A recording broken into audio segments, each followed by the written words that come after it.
Hello students, good afternoon. आज हम start करने वाले हैं रिफ्रैक्टिव इंडेक्स से। रिफ्रैक्टिव इंडेक्स,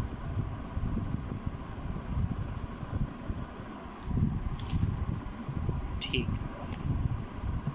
रिफ्रैक्टिव इंडेक्स कहाँ से आया था? बताया गया था वो जो था हमारा लॉज ऑफ रिफ्रैक्शन में हमारा आया था sine i upon sine r equals to constant होता था, ठीक है ना। ये हमारा सेकंड लॉ था, लॉज ऑफ रिफ्रैक्शन का। और इसी कांस्टेंट को हमने क्या बोला था? रिफ्रैक्टिव इंडेक्स बोला था। Refractive index of the medium, है ना, ऑफ द मीडियम, ठीक।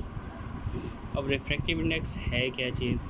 तो यहाँ पर मैं लिख करके बता रहा हूँ कि ये जो हमारा रिफ्रैक्टिव इंडेक्स है वो हमें क्या बताता है? डेंसिटी ऑफ द मीडियम बताता है।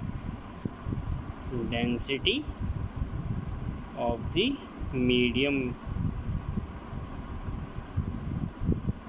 With respect to other medium, है ना। जैसे कि बताया गया था कम से कम 2 मीडियम होना चाहिए आपको पता करने के लिए कि कौन सा डेंसर मीडियम है, कौन सा रेयर मीडियम है, ठीक है ना। ये डेंसिटी ऑफ द मीडियम में पता चल जाएगी कि दूसरे मीडियम के कंपेयर में किसी मीडियम की डेंसिटी ज़्यादा है या कम है, ठीक।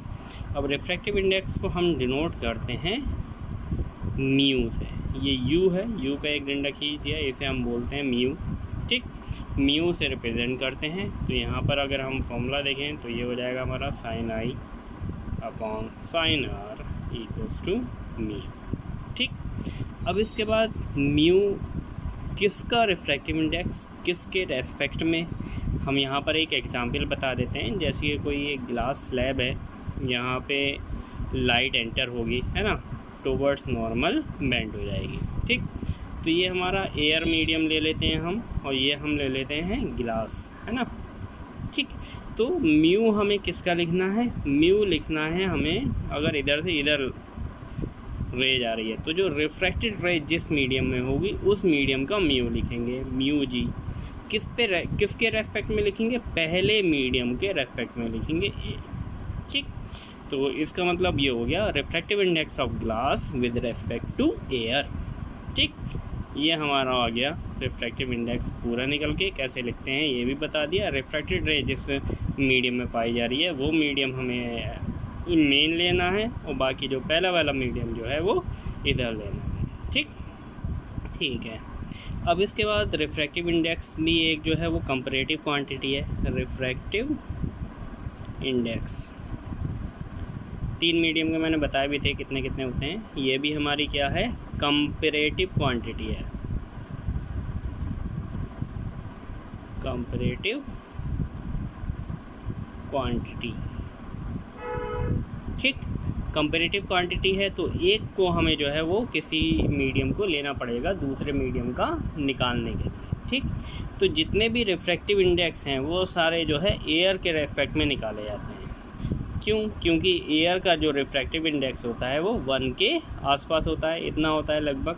तो इसलिए एयर का अप्रॉक्सीमेटली रिफ्रैक्टिव इंडेक्स जो है वो क्या माना जाता है? 1 माना जाता है। इसलिए किसी का भी रिफ्रैक्टिव इंडेक्स आप लेंगे उसे एयर के रेस्पेक्ट में ही माना जाएगा, अगर दूसरा मीडियम नहीं दे रखा है तब, ठीक। जैसे कि आपको बोला जाए ये गिलास है हमारा, ठीक है। गिलास का जो रिफ्रैक्टिव इंडेक्स है वो हमारा 1.5 है आपसे बोला जाए, ठीक। तो इसका मतलब ये हुआ गिलास का रिफ्रैक्टिव इंडेक्स एयर के रेस्पेक्ट में 1.5 है, ठीक। तो इसे हम ऐसे कैसे लिखेंगे? Glass with respect to air is equals to 1.5। अगर हमें दूसरा मीडियम नहीं दे रखा है तब हमेशा हम एयर लेंगे, एयर के ही रेस्पेक्ट में लेंगे। अगर मान लीजिए हम गिलास और वाटर ले लेते हैं, ये कोई हमारा गिलास की स्लैब है, ठीक, और इसके नीचे जो है वो पानी भरा हुआ है, ये वाटर है, ठीक। यहाँ पे हमने क्या करा?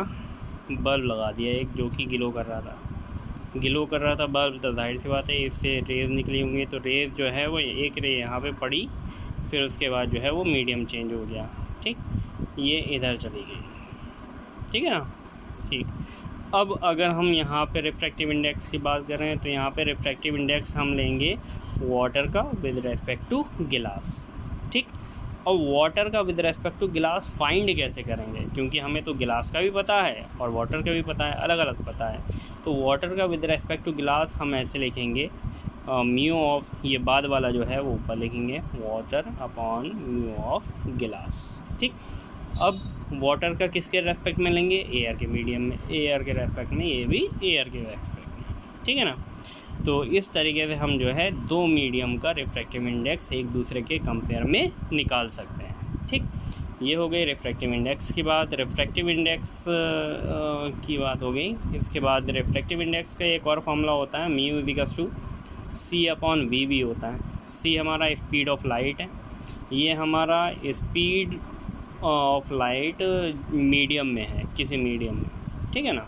तो ये भी एक फॉर्मूला आपको याद रखना है, जिसमें म्यू, सी और वी का याद रखना है। सी जो है वो फिक्स है, इसकी वैल्यू होती है 3 × 10⁸ मीटर पर सेकेंड, ठीक। ये क्या है, स्पीड ऑफ लाइट है इन वैक्यूम, ये स्पीड ऑफ लाइट किसी दूसरे मीडियम में, ठीक है ना।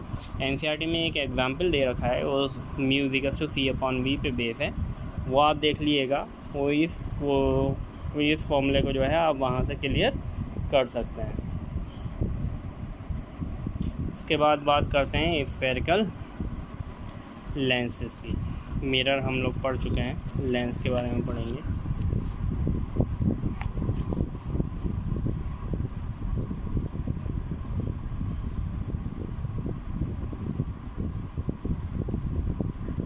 स्फेरिकल लेंसेज, ठीक। जैसे स्फेरिकल मिरर बनाए जाते हैं वैसे ही स्फेरिकल लेंसेज भी बनाए जाते हैं। जैसे कि ये है हमारा एक स्फेयर था गिलास का, ठीक है। अब आपने क्या किया, इसे इस तरीके से काट दिया, ठीक है। इसे काट के इस पोर्शन को आपने जो है वो अलग कर लिया, तो ये इस टाइप का एक गिलास का पोर्शन बन जाएगा। इसको हम क्या बोलेंगे, लेंस बोलेंगे। अब लेंस का नाम भी होता है क्योंकि वर्किंग सरफेस इसकी ये वाली है ना। तो ये वाली जो वर्किंग सरफेस होती थी उसे हम कॉन्वेक्स सरफेस बोलते थे। तो इस पहली वाली सरफेस को देखते हैं हमेशा, तो इसका नाम हमने रख दिया कॉन्वेक्स लेंस, ठीक। ऐसे ही आपने क्या किया, इधर से कट कर दिया, तो जो बीच वाला जो पोर्शन है वो इस टाइप का बचेगा, ठीक है ना। तो ये इस टाइप का बचा हुआ जो पोर्शन है ये भी एक तरह का लेंस होता है, इसे हम बोलते हैं क्योंकि पहली वाली सरफेस ये है ना, इधर से रह आएगी। तो ऐसा कब होता था, जब हमारा कॉनकेव सरफेस होती थी। तो ये हो गया हमारा कॉनकेव लेंस, ठीक है। इसके बाद इसका भी एक सेंटर ऑफ कर्वेचर रहता है, लेकिन वो हम नहीं लेते हैं क्योंकि अब बात दूसरी हो जाती है। अब यहाँ पे हम आपको डिटेल थोड़ी सी बता दें, जैसे कि हमारा ये लेंस है,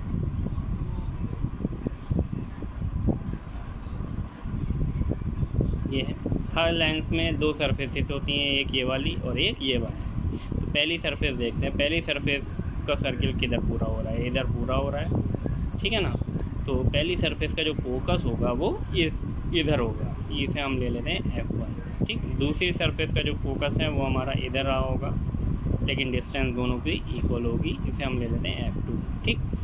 अब ये तो हमारा F1 हो गया। इतनी ही डिस्टेंस में हम क्या लेते थे, C लेते थे मिरर केस में।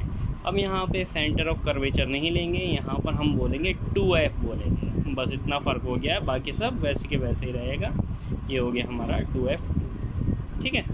तो जहाँ पे सेंटर ऑफ कर्वेचर C का जहाँ पे इस्तेमाल हम लोग करते थे, यूज़ करते थे, अब वहाँ पे C ना लेकर के हम क्या बोलेंगे, 2F बोलेंगे, मतलब फोकस का डबल, ठीक। बाकी सब सेम रहेगा। ऐसे ही ये वाले लेंस में हम देख लेते हैं, ये वाले लेंस में पहली जो कर्व है वो इधर पूरा हो रहा है, तो इसका जो फोकस रहेगा वो इधर रहेगा F1 और इधर रहेगा हमारा F2, ठीक। इसके बाद 2F1 इधर जो है वो 2F2 हो जाएगा, ठीक। ये सब समझ में आ गया बात। अब इसके बाद ये है हमारा, इसे हम इस सेंटर को बोलते हैं हम ऑप्टिकल सेंटर, कौन सा सेंटर, ऑप्टिकल सेंटर, ठीक है ना, क्योंकि ऑप्टिकल सेंटर है, ठीक है, क्योंकि दोनों सरफेसेस के बीच का पॉइंट है ये। इसके बाद जैसे हमारे लॉज उसमें होते थे इमेज बनाने के, वैसे ही लॉज इसमें भी होते हैं, ठीक है ना, वही लॉज हैं लगभग। ये पैरेलल रे जितनी भी आती हैं, मतलब इन्फिनिटी से रे जितनी भी आती हैं, वो सारी के सारी प्रिंसिपल फोकस से होकर के पास हो जाती है। ये क्या चीज़ है, प्रिंसिपल फोकस बोलते हैं। जो मेन फोकस होता है उसे हम प्रिंसिपल फोकस बोलते हैं। इसके बाद यहाँ से बात करें, अगर रे यहाँ पे पैरेलल आएंगी, ठीक है, तो इनका काम होता है डाइवर्ज करना, है ना, ये है। तो ये इस टाइप से डाइवर्स करेंगे कि ये पीछे मिलाने पर लगेगा कि ये कहाँ से आ रही हैं, फोकस से आ रही हैं, ये, ठीक है ना, ठीक, ये है। इसके बाद दूसरी चीज़, अगर हमें यहाँ पर रे जो है, वही रूल बता रहा हूँ जैसे हमने उसमें बताए थे, वैसे तो आप लोग जानते ही होंगे। ये है, अगर हमें कोई रे सेंटर ऑफ कर्वेचर पे डालनी है, तब ये सेंटर ऑफ कर्वेचर से सीधी ही निकल जाएगी। ये सेंटर ऑफ कर्वेचर नहीं, ऑप्टिकल सेंटर कहलाता है फ़िलहाल ये, ठीक है ना, तो ये सीधी निकल जाएगी। ऐसे ही इस वाला जो ये था हमारा कॉनकेव लेंस, इसमें भी हमारी ऑप्टिकल सेंटर से रे जो है वो सीधी पास हो जाती है, इसमें कोई भी फ़र्क नहीं होता है, ठीक। और क्या बताना था, सही। और एक और चीज़ बता दूं, ये है, अगर आपने फोकस से पास करती हुई इस पे एक रे डाल दी इस टाइप से, ठीक है, ये हमारा फोकस है ऐसे, ठीक, तो आफ्टर रिफ्रैक्शन ये कैसी हो जाएगी, पैरेलल हो जाएगी, मतलब उसी का उल्टा है। ये डाल दिया आपने, ये भी आफ्टर रिफ्रैक्शन पैरेलल हो जाएगी, ठीक है। तो इन्हीं तीन चीज़ों को उठा करके हम इमेज बनाना सीखते हैं। तो जैसे हमने उसके जितने केस किए थे मिरर के, वैसे ही इसके भी केस होंगे। आप लोग जो हैं वो खुद NCERT में जो इमेजेस दे रखे हैं वो खुद बना करके प्रैक्टिस करेंगे और वहाँ पे लिखेंगे कि कहाँ पर इमेज बन रही है, कहाँ पे नहीं बन रही है। बस याद रखना है आपको, सब कुछ सेम होगा, बस जहाँ पे सेंटर ऑफ कर्वेचर था, C था, वहाँ पर जो है वो 2F का हम यूज़ करेंगे। 2F पे आप ऑब्जेक्ट रखेंगे तो इमेज भी हमारी 2F पर ही बनेगी, जैसे वहाँ पे C पे रखते थे और C पर ही हमारी इमेज बनती है, ठीक है। That's all. बाकी हम कल जो है वो लेंस फार्मूला पढ़ेंगे और उस पर क्वेश्चन करेंगे, मतलब नेक्स्ट टाइम पे।